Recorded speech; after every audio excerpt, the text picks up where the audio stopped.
இப்போ வந்துட்டு பசங்க லெஃப்ட் ஹேண்ட் ரைட் ஹேண்ட்லாம் இருக்காங்கல்லம்மா ஆமா சில சார். குழந்தைகள். ஆமா. யூசுவலாக குழந்தைங்க ஸ்டார்ட் பண்ணும்போது கண்டிப்பா லெஃப்ட்ல தான் அதுங்க நிறைய ஆரம்பிப்பாங்க. விஷயங்கள் ஆரம்பிப்பாங்க. ஆனா பெரியவங்கலாம் அப்படி இருக்கக்கூடாது, ரைட்ல தான் ரைட்ல மாத்தணும்னு சொல்லிட்டு நிறைய வீட்ல கட்டாயப்படுத்தி மாத்துறாங்க மாத்துறாங்க. ரைட் இது. இது எப்படி நம்ம குழந்தைங்கள அவங்களோட இயல்புல லெஃப்ட் தான் அவங்களுக்கு அதிகம் வருதுன்னா அப்படியே விட்டுறலாமா? இல்ல இத மாத்தலாமா? எப்படி? இல்ல நம்ம ஃபர்ஸ்ட்டு எல்லா குழந்தைகளுமே நீங்க சொன்னது மாதிரி தான். முதல்ல இடது கையில தான் ஆரம்பிப்பாங்க. ஏன்னா, அவங்களுடைய குழந்தைகள் வந்து கவனிச்சு பார்த்தீங்கன்னா தெரியும். நெறைய கொஸ்டின்ஸ் கேட்பாங்க. அம்மா ஃப்ளைட் எப்படி பறக்குது? ம். வண்டி எப்படி ஓடுது? வீல் எப்படி சுத்துது? இதெல்லாமே வந்து குழந்தைகள் கேட்பாங்க. அந்த மாரி கேள்விகளுக்கு நமக்கு விடை தெரியுமா கேட்டா, தெரியாது. தெரியாது. அப்ப நம்ம என்ன செய்வோம் குழந்தைகள? அதிகமா சும்மா கொஸ்டின். கேள்வி கேட்காத, அமைதியா இரு அப்படின்னு சொல்லி க்ளோஸ் ம். ம். பண்ணிடுறோம் வாய். ஆனா குழந்தைகள் என்ன யோசிப்பாங்கன்னா, அப்ப கேள்வி கேட்டா அம்மா சொல்ல அப்ப இதெல்லாம் கேட்கக்கூடாது. அப்படின்ற ஒரு ஸ்டேஜுக்கு வர வர என்ன ஆகுறாங்க, கொஸ்டின் ஸ்கில் வந்து குறையுது அவங்களுக்கு அங்க. அப்போ இடது கை பழக்கம் உள்ள எல்லா குழந்தைகளுக்குமே கொஸ்டினரி திங்கிங் வந்து அதிகமா தான் இருக்கும். இடது கை பழக்கம் வந்து ப அது வந்து பழகக்கூடாத ஒரு விஷயங்கள்லாம் கிடையாது. பட் அந்த குழந்தைங்களுக்கு அது டாமினன்ட்டான்னு பார்க்கணும். இந்த இடது கை வந்து அவங்களுடைய பழக்கமா? ஒரு குழந்தைகள் வலது கை ஹேண்டரா இருப்பாங்க. ரைட் ஹேண்டரா தான் இருப்பாங்க. பட் அவங்களுக்கு வந்து லெஃப்ட்ல வந்து பிராக்டிஸ் பண்ணியிருப்பாங்க. அவங்களுக்கு லெஃப்ட் தான் பிராக்டிஸ்னா விட்டுடணும். ஓகே. அது வந்து ஏன்னா நம்ம சில பேரண்ட்ஸ் என்ன மாத்துறதுக்கு சொல்றாங்கன்னா, நாங்க 2 பேருமே லெஃப்ட் ஹேண்ட்லாம் கிடையாது. ஆனா குழந்தை வந்துட்டு ஆமா அதுல தான் வருவான். கம்ஃபர்ட்டா இருக்கு. திடீர்னு இப்படி அடிச்சா கூட அந்த லெஃப்ட் ஹேண்ட்ல அடிக்கும்போது ஸ்ட்ராங்கா இருக்கு. ரைட்ல அந்த அளவு ஆமா, இது கிடையாது. பந்து எடுத்து போட்டாலும் இப்படித்தான் ஆமா. போடுறாங்க. இதுதான். சோ அவங்கள அந்த இயல்புலயே விட்டுறணும். ஆமா. லெஃப்ட் ஹேண்ட் அப்படி வருதுன்னா. ஆமா. குழந்தைகள் இயல்பிலேயே விடுறது தான் நல்லது. அதாவது குழந்தைகள் ரைட் ஹேண்டரா இருக்காங்க. அவங்க ஒரு ஹாபிக்காகவோ, இல்ல ஒரு விஷயத்துக்காகவோ லெஃப்ட் ஹேண்ட்ல பிராக்டிஸ் பண்றாங்கன்னா, நீங்க வந்து வலது கைக்கு எடுத்துட்டு வரலாமே தவிர, அவங்களுக்கு லெஃப்ட் ஹேண்ட் டாமினேட்டரா இருக்கிறாங்க அப்படின்னா, அவங்கள வந்து இடது கைக்கு எடுத்துட்டு வரதுன்றது வலது கைக்கு எடுத்துட்டு வரதுன்றது முடியாது. அண்ட் அதனுடைய ரிசல்ட்டும் வேற மாரி ஆயிடும். குழந்தைகள் வந்து இப்போ அவங்களுக்கு வந்து பழகிட்டாங்க. அவங்களுடைய மூளை வந்து வலது மூளை வந்து அதிகமா செயல்பட்டுக்கிட்டே இருக்குது. நீங்க லெஃப்ட் ஹேண்ட அவாய்ட் பண்ண அந்த வலது மூளையுடைய செயல்திறன் என்ன ஆகும்? குறைய ஆரம்பிக்கும். ஓகே. ஆமா. சோ வலது கன்டினியூஸா மூளை ஆக்டிவேட்டா இருக்கவங்களோட இது வந்துட்டு லெஃப்ட்ல தான் இருக்கும். லெஃப்ட் ஹேண்ட்ல ஆமா. இது லெஃப்ட் ஹேண்ட்ல காமிக்கும். தான் இருக்கும். சோ ரைட் மூளைக்கு லெஃப்ட் லெஃப்ட் ஹேண்ட், தான். ஆமா. லெஃப்ட் மூளை நல்லா ஆக்டிவேட் ஆகுதுன்னா ரைட் ரைட். ஹேண்டரா ஆமா, இருப்பாங்க. ஓகே. ஆமா. அப்ப வந்து நீங்க வந்து அத அவாய்ட் பண்ணுங்க. பண்ணணுன்ற ஏரியாக்குள்ளேயே நம்ம பேரண்ட் போகக்கூடாது. Let them free. அவங்கள வந்து அவங்க போக்குல விட்டு தான் நம்ம இது பண்ணணும். இதுவரைக்கும் எத்தன குழந்தைகள வந்துட்டு நீங்க இந்த மாரி சாதனை குழந்தைகளா மாத்திருப்பீங்க, உங்ககிட்ட வந்தவங்கள்ல? குழந்தைகள் வந்து இதுவரைக்கும் ஒரு 50 குழந்தைகளுக்கு மேற்பட்ட குழந்தைகள சாதனை குழந்தைகளா மாத்தியிருக்கேன். ஆனா, பிராக்டிஸ் எடுத்த குழந்தைகள் பார்த்தீங்கன்னா, கிட்டத்தட்ட ஒரு 150க்கு மேல குழந்தைகள் இருக்கிறாங்க. ஒரு ஷார்ட் பீரியட்ல எனக்கு ஒரு பெரிய ஒரு ரெஸ்பான்ஸ் கிடைச்சது இந்த ஏரியால. பேரண்ட்டுக்குமே இது ரொம்ப புதுசா இருந்தது. அவங்களுமே நீங்க கேட்குற மாரி தான் கேட்பாங்க. "எப்படி மேம் ஏதாவது ஊசி போடுவீங்களான்னு?" கேட்பாங்க எங்ககிட்ட. "இல்ல நீங்க சாப்பிட ஏதாவது குடுப்பீங்களா? ஏதாவது உள்ள போனா தான் இதெல்லாம் செய்யுமா?" அப்படின்னு. எதுவுமே கிடையாது. இதில ஊசி போடுறது கிடையாது. நம்ம கிட்ட வந்த குழந்தைங்களுக்கு எதுவுமே இன்டேக் குடுக்க மாட்டோம். எதுவுமே கிடையாது. அவங்க எடுத்துட்டு வர 1 லிட்டர் தண்ணி பாட்டில வந்து குடிக்க சொல்லுவோம். அவ்வளோதான். அது அவங்க வீட்லருந்து எடுத்துட்டு வர வாட்டர் பாட்டில் தான். அந்த தண்ணிய தான் நெறைய குடிக்க சொல்லுவோம். நெறைய எக்ஸர்சைஸ் பண்ண சொல்லுவோம். அவங்களுடைய பிசிக்கல் ஆக்டிவிட்டி ரொம்ப ரொம்ப முக்கியம். அண்ட் மெடிடேஷன் ரொம்ப ரொம்ப முக்கியம். நம்மளுடைய சப்கான்ஷியஸ் மைண்ட் தான் இது எல்லாத்துக்குமே ஒர்க் அவுட் ஆகுது. ஸோ அந்த சப்கான்ஷியஸ் மைண்ட வந்து ஒர்க் அவுட் பண்ணும்போது தான் உங்களுக்கு இந்த மாரியான ரிசல்ட் கிடைக்குது. ஓகே. நெறைய குழந்தைங்கள ஹேண்டில் பண்ணியிருப்பீங்க மேம். இந்த குழந்தைய என்னால மறக்கவே முடியாது. ஏ ம். இது வந்து ஒரு அல்டிமேட் என்னோட இதுல வந்துட்டு இந்த குழந்தை வந்து பயங்கரம்பா. நாங்க எத்தனையோ சாதனையாளர் வராங்க. இருந்தாலும் இது ஒரு பயங்கரமான ஒரு மூளை அப்படின்ற மாரி நீங்க வியந்த குழந்தை யாராவது இருக்காங்களா? ஸ்டூடண்ட் வியந்த யாராவது? வியந்த குழந்தைகள் எல்லா குழந்தைகளுமே ஒரு ஒரு மாதிரியான ஸ்கில்லுல வந்து ரொம்ப எக்ஸ்ட்ராடினரியா இருப்பாங்க. நான் வந்து எதிர்பார்த்திருக்கவே மாட்டேன். ஒரு சில குழந்தைகள்லாம் எக்ஸ்ட்ராடினரியா குடுத்துருப்பாங்க ரிசல்ட். என்னாலேயே ஒரு சில நேரங்கள்ல நம்ப முடியாத சிச்சுவேஷன்லாம் வந்திருக்குது. பட் எல்லாத்துக்கும் மேல நானு வ ஆச்சரியப்பட்ட என்னுடைய விஷயங்கள்ல ஆச்சரியப்பட்ட ஏரியா எதுன்னா சம்ருத்திகா தான். ஓகே. ஏன்னா, நானு சம்ருத்திகா வர்றதுக்கு முன்னாடி வரைக்குமே 5 வயதுக்கு மேற்பட்ட குழந்தைகள மட்டும் தான் நம்மளால ஹேண்டில் பண்ண முடியும். அப்படின்றதுனால 5+ இயர்ஸ்ல இருக்கிற குழந்தைகள மட்டும் தான் நம்ம அட்மிஷன்ஸ் போட்டுட்டு இருந்தோம். ஃபர்ஸ்ட் டைம் சம்ருத்திகா அண்ட் சஞ்சனா 2 பேருமே நம்மகிட்ட தான் வந்தாங்க. 3 1/2 வில்வித்தை. இயர்ஸ். சஞ்சனா வந்துட்டு வில்வித்தை. ஆமா. இவங்க சம்ருத்திகா கண்ண ஆமா. கட்டிக்கிட்டு மிட் பிரெயின் எல்லாமே ஆக்டிவேஷன்ல பண்ணிருவாங்க. ஆமா. ம். பண்ணுவாங்க. அண்ட் சஞ்சனா அண்ட் சம்ருத்திகா 2 பேரும் ஃப்ரெண்ட்ஸா இருந்ததுனால 2 பேருமே ஒரே நேரத்துல தான் நம்மகிட்ட வந்தாங்க. 3 1/2 வயது அவங்க வரும்போது. அப்ப நான் சொன்னேன், "சார் 3 1/2 வயசு தான் ஆகுது. நான் வந்து 5 வயசுக்கு மேல தான்." ஏன்னா நம்ம ஒன்ஸ் நம்ம கமிட் ஆயிட்டோம்னா, அதுக்கான ரிசல்ட் நம்ம குடுத்தாகணும்.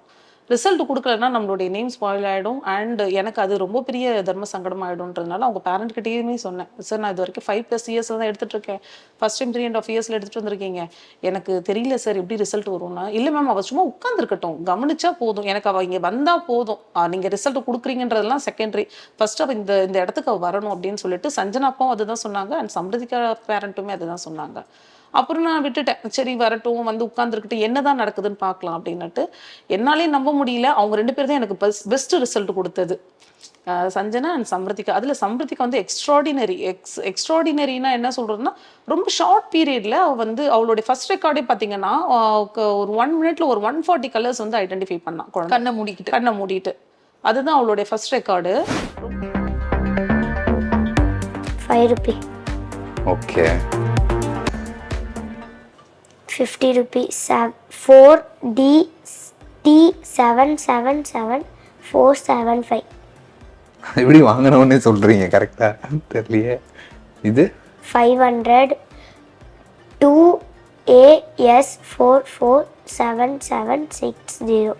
ரொம்ப எக்ஸ்ட்ராடினரியா இருந்தது. எனக்கு என்ன சொல்றது, எனக்கு என் குழந்தை அதாவது நம்ம குழந்தை, அதாவது ஆசிரியரோட ஃபீலே. ஒரு தாய் எவ்வளவு சந்தோஷப்படுவாங்களோ அதை விட அதிகமான சந்தோஷம் எனக்கு இருந்து. நம்ம கிட்ட படிச்ச ஒரு குழந்தை ஒரு ஸ்டேஜ்ல இவ்வளோ பெரிய ஸ்டேஜ்ல ஒரு அச்சீவ் பண்ணியிருக்காங்கன்னும் போது ஃபர்ஸ்ட் ரெக்கார்டு அவ தான். என்னுடைய ஃபர்ஸ்ட் ரெக்கார்டு ஹோல்டர் வந்து சஞ்சனா தான். சம்ருதிகா. சஞ்சனா வந்து இதுல ஆமா மிட் பிரெயின்ல பண்ணது வந்து சம்ருதிகா தான். அவ தான் என்னுடைய எனக்கு பேர் சொல்லும் பிள்ளை அவ. ஓகே. குழந்தைகள் இப்ப பார்த்தோம்னா பரவலா இன்னைக்கு ஜென்ரேஷன்ல ரொம்ப ஹைப்பரா தான் இருக்காங்க. ஏதாவது வீட்டுக்கு பசங்களை கூட்டு போறோம்னா புது இடம், சில குழந்தைங்க தான் சொல்லுவாங்க முதல்லாம் வெளியே வந்ததுனால அமைதியா இருக்கு, வீட்டுலன்னா என்ன பண்ணுவோம். ஆனா இன்னைக்கு பெரும்பாலான குழந்தைங்க வெளில வந்தோன்னா மொத்தமா வாழை கழட்டி விட்டுறது, செம்ம ஹைப்பரா தான் இருக்காங்க. அப்படிப்பட்ட குழந்தைங்களை கண்ட்ரோல் பண்றது எப்படி? இப்ப எல்லாமே ஹைப்பர் ஆக்டிவிட்டியா இருக்காங்களே, எப்படி அவங்களை கண்ட்ரோல் பண்றது? குழந்தைகள் ஹைப்பரா இருக்கிறாங்க. நிறைய மொபைலு, டிவி அண்ட் சொசைட்டி வந்து ரொம்பவே மாத்திருச்சு குழந்தைங்களை. மாத்திருச்சுன்னா எப்படி சொல்றது, அவங்களுடைய பேரண்ட்டுமே வந்து வளரும் போதே வந்து குழந்தைய வந்து கண்ட்ரோல் பண்ணணும். இது பண்ணக்கூடாதுன்னா பண்ணக்கூடாது, இப்படிதான் இருக்கணும். ஏன்னா குழந்தைகள் வந்து நாளைக்கு சொசைட்டியோடைய ஒரு அங்கம். ஸோ அந்த அங்கமாக இருக்கிற ஒரு குழந்தைகளை வந்து நல்ல ஒரு சிட்டிசனாக நம்ம வளர்த்து விடுறது ஆஸ் அ பேரண்ட்டு. வீட்டில் வந்து ஒரு அம்மாவால் தான் முடியும், ஸ்கூலில் ஒரு டீச்சரால் தான் முடியும். அப்போ வந்து குழந்தைகள் பண்ணுற ஒரு சில தவறுகளையோ எல்லாத்தையுமே வந்து நம்ம சுட்டி காட்டணும். குழந்தைங்களுக்கு இது செய்யக்கூடாதுன்னா செய்யக்கூடாதுன்றது சொல்லணும். வெளியில் போனால் எப்படி நடந்துக்கணுன்றதை வந்து வீட்லேயும் சரி ஸ்கூல்லையும் சரி சொல்லி கொடுக்கணும். அந்த குழந்தைகள் வந்து அதை ஃபாலோ பண்ணுறதுக்கு நீங்கள் இன்சிஸ்ட் பண்ணணும். வீட்டில் மதரும் சரி ஸ்கூலில் டீச்சரும் சரி வெளியில் போனால் குழந்தைகள் எப்படி நடந்துக்கணுன்றதை வந்து இன்சிஸ்ட் பண்ணணும். குழந்தை தானே அப்படிதான் செய்வான் அப்படின்னு நீங்கள் விட்டுட்டீங்கன்னா அது வளர வளர இன்னும் அதிகம்தான் ஆகும். ஏன்னா குழந்தைக்கு என்ன ஃபிக்ஸ் ஆகிடும்னா, நம்ம எது பண்ணாலும் நம்ம கேட்க மாட்டேங்கிறாங்க, அப்போ நம்ம எது வேணா பண்ணலாம் அப்படிதான் ஃபிக்ஸ் ஆவாங்க. குழந்தைகள் வந்து நீங்கள் எப்படி பிடிச்சாலும் அந்த ஷேப்புக்கு வந்துருவாங்க. அப்போ நீங்கள் ஆரம்பத்திலேயே நீங்கள் இந்த விஷயங்கள் வந்து இன்பில்டாக கொடுக்க தான் அந்த குழந்தை வந்து அவங்கள வந்து ஸ்டடி பண்ணுவாங்க. நம்ம இது பண்ணக்கூடாது, நம்ம இது பண்ணணும், இங்கே போனால் இப்படி தான் இருக்கணும், இங்கே போனால் இப்படி தான் உட்காரணும் அப்படின்றத நீங்கள் நம்ம சொன்னால் தானே தெரியும். நம்ம சொல்லாமல் குழந்தை வந்து ஹைப்பராக இருக்கான்னு எல்லாருமே குழந்தை தான் டார்கெட் பண்ணுறோமே தவிர அந்த குழந்தைக்கு நம்ம வழி நடத்தணுமா அப்படின்றது கேள்வி கேட்டோன்னா கொஸ்டின் மார்க் தான். ஸோ குழந்தைய வந்து கரெக்டாக வழி நடத்தணும்னா எந்த குழந்தையும் ஹைப்பராலாம் இருக்க மாட்டாங்க. பிஹேவியர் இஷ்யூஸ் இருக்கிற குழந்தைகள் இருப்பாங்க, அது வேற. பட் எல்லா குழந்தைங்களுமே அந்த மாதிரி கிடையாது. அது நம்ம கையில தான் இருக்குது. இன்னொரு விஷயம், இன்னைக்கு இருக்க தலைமுறை அந்த குழந்தைங்க கிட்ட பார்த்தோம்னா அது நம்ம கிட்ட இருந்தே வந்துதானு தெரியல, எல்லாரும் என்ன சொல்லுவாங்க, தன்னை ஒரு அறிவாளியா காமிச்சிக்கணும்னா ஒருத்தவங்க சொல்ற கருத்தை அப்படியே எதிர்த்து பேசுறது, அப்ஜெக்ட் பண்றது, ஆமோதிச்சுக்கவே மாட்டாங்க. சில கேரக்டர்ஸ் வந்துட்டு ஒன்னொருத்தவங்க சொல்றாங்கன்னா அதுல என்ன இருக்குன்னு கண்டுபிடிச்சு இது இப்படி இல்லைன்னு சொல்லுது. இன்னைக்கு ஜென்ரேஷன் குழந்தைங்க பாதி பேரு அதை வந்துட்டு இது பண்றாங்க, அதை பெற்றோரும் ரசிக்கிறாங்க அதை எதிர்த்து பேசும்போது. இது வந்துட்டு குறையா இல்ல அப்படிப்பட்ட இது எப்படி சரி பண்றது? இது சின்ன வயசுல அதை பெருமைப்படுறாங்க, இதே அந்த குழந்தை வளர்ந்து பேரண்ட்ஸே எதிர்த்து பேசுற இது வரும்போது ஃபீல் பண்றாங்க. ஸோ இந்த சூழல் எப்படி நீங்க பாக்குறீங்க? கண்டிப்பாக இது வந்து மாறக்கூடிய ஒரு சூழல் தான். மாறணும், இந்த சூழல் வந்து மாறணும். அது வந்து பெற்றோர்கள் கையில் தான் இருக்குது. நீங்கள் சொன்னது மாதிரி ஆரம்பத்தில் வந்து சந்தோஷப்படுறோம், குழந்தைகள் எது செய்தாலும் நம்ம சந்தோஷப்படுறோம். வயசுக்கு மீறின பேச்சுகளை வந்து நம்ம இப்போ அலோவ் பண்ணுறோம். அது மீடியா வந்து ரொம்ப அதிகமாக அதை வந்து வளர்த்து விடுறாங்க. அது வந்து ஆஸ் அ பேரண்ட் வந்து அதை அவாய்ட் பண்ணணும். இப்போ 2 வயசு குழந்தை என்ன பேசணுன்ற ஒரு வரைமுறை இருக்கு இல்லையா? 2 வயசு குழந்தை அது பேசணும், அதுதான் பேசணும். வெளியில் அப்படிதான் நடந்துக்கணும், அப்படிதான் நடந்துக்கணும். பேரண்ட் வந்து அதை அவாய்ட் பண்ண பார்க்கணும். முளையிலேயே கண்டிப்பா கிள்ளணும். ஏன்னா இந்த மாதிரியான சொசைட்டி வளர்றது வந்து நாளைக்கு அவ்வளோ ஒன்றும் நல்லது கிடையாது. நம்மளுடைய சமுதாயத்திற்கு வந்து அவ்வளோ ஒன்றும் ஹெல்த்தியான விஷயம் கிடையாது இது. குழந்தைகள் வந்து இப்பெல்லாம் பார்த்தீங்கன்னா, இப்போ ரொம்ப லேட்டாக நம்ம தெரிஞ்ச விஷயங்கள்லாம் குழந்தைகள் இப்போவே தெரிஞ்சுக்கிறாங்க. இப்போ உங்க கையில வந்து உலகமே இருக்குது. அப்போ பல விஷயங்கள் அவங்களுக்கு தெரிஞ்சுக்கும் போது அது மாதிரி இமிட்டேட் பண்ண ஆரம்பிக்கிறாங்க குழந்தைகள். அவங்களுக்கு அது சரி தப்புன்றதெல்லாம் தெரியாது. குழந்தைகளுக்கு வந்து சரி தப்புன்னே தெரியாது. பேரண்ட் அதை விட்டுட்டாங்கன்னா குழந்தைகள் வந்து சரின்னு எடுத்துக்குவாங்க. ஆரம்பத்திலேயே பேரண்ட் இதெல்லாம் செய்யக்கூடாது அப்படின்னும் போது அப்போ தவறான விஷயங்களுக்குள்ள நம்ம போகக்கூடாதுன்னு நினைக்கிறாங்க. பேரண்ட் அவங்களுக்கு பாதிக்காத வரைக வந்து அதை பத்தி கவலைப்பட போறது இல்லை. அவங்களுக்கு பாதிக்குது அப்படின்னும் போது நாளைக்கு 4 பேர் முன்னாடி குழந்தைகள் பேசின வார்த்தை குழந்தைக்கு சரி தவறு தெரியாது இல்லையா? பேசின வார்த்தை தான் திருப்பி பேசுவாங்க. இப்போ அம்மா என்ன பேசுறாங்களோ அந்த வார்த்தை தான் குழந்தை திருப்பி பேசுவாங்க. அப்போ திருப்பி குழந்தை அந்த அம்மாவை திருப்பி பேசும்போது தான் அவங்க அதை ரியலைஸ் பண்றாங்க. அப்போ நம்மள இப்படி பேசிட்டானே அப்படின்னு சொல்லிட்டு. ஸோ ஆரம்ப காலத்திலேயே நீங்க வந்து அந்த குழந்தைகளுக்கு என்ன பேசணும், எப்படி பேசணும், எப்படி நடந்துக்கணும், யாரை எப்படி நடத்தணும், பெரியவங்களுக்கு ஃபர்ஸ்ட் மரியாதை கொடுக்கணும். இன்னைக்கு சொசைட்டியில் பார்த்தீங்கன்னா எல்லாரும் பாப்புன்னு தான் பேசி பழகிட்டாங்க. நான்லாம் சின்ன வயசுல எங்க அப்பா அவருன்னு சொல்லிட்டாலே எங்க அம்மா வாயில ஒரு அடி போடுவாங்க. அப்பா வந்து அவங்க சொல்லணும், அவரும் சொல்லக்கூடாது அப்படின்னு சொல்லிட்டு. இன்னைக்கு குழந்தைகள் எல்லாமே பாப்புன்னு பேசுறாங்க.